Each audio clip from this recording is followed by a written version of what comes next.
মঙ্গল শোভাযাত্রা সহ নানা আয়োজনে উদযাপিত হচ্ছে পহেলা বৈশাখ ও বাংলা নববর্ষ 1431। শরীয়তপুর প্রতিনিধি শফিকুল ইসলাম সোহেল জানান, উৎসবমুখর পরিবেশে বাঙালির ঐতিহ্য মঙ্গল শোভাযাত্রা সহ নানা আয়োজনে উদযাপিত হচ্ছে পহেলা বৈশাখ ও বাংলা নববর্ষ 1431।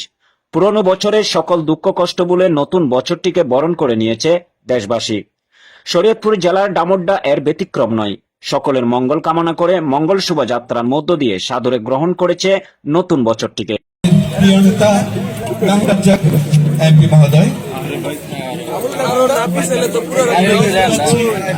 তার সাথে রয়েছে আমাদের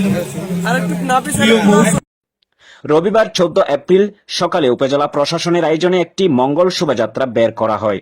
শোভাযাত্রাটি উপজেলা পরিষদের সামনে থেকে শুরু হয়ে উপজেলার মাঠে এসে সাংস্কৃতিক অনুষ্ঠান ও বৈশাখী মেলা উদ্বোধনের মধ্য দিয়ে শেষ হয়। এই সময় নানা রং বেরঙের নতুন কাপড়ে সুসজ্জিত হয়ে সব বয়সী মানুষজন অংশ নেয় উৎসবে।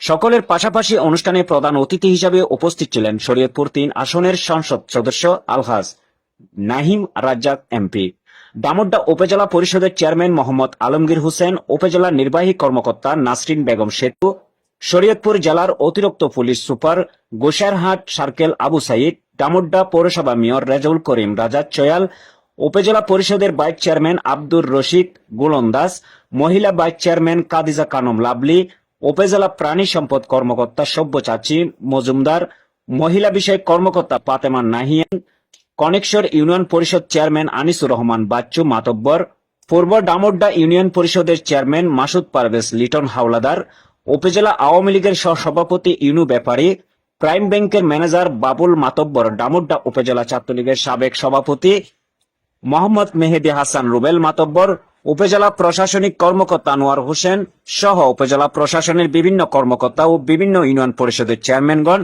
বিভিন্ন শিক্ষা প্রতিষ্ঠানের প্রধান শিক্ষক সহকারী শিক্ষকবৃন্দ উপস্থিত ছিলেন।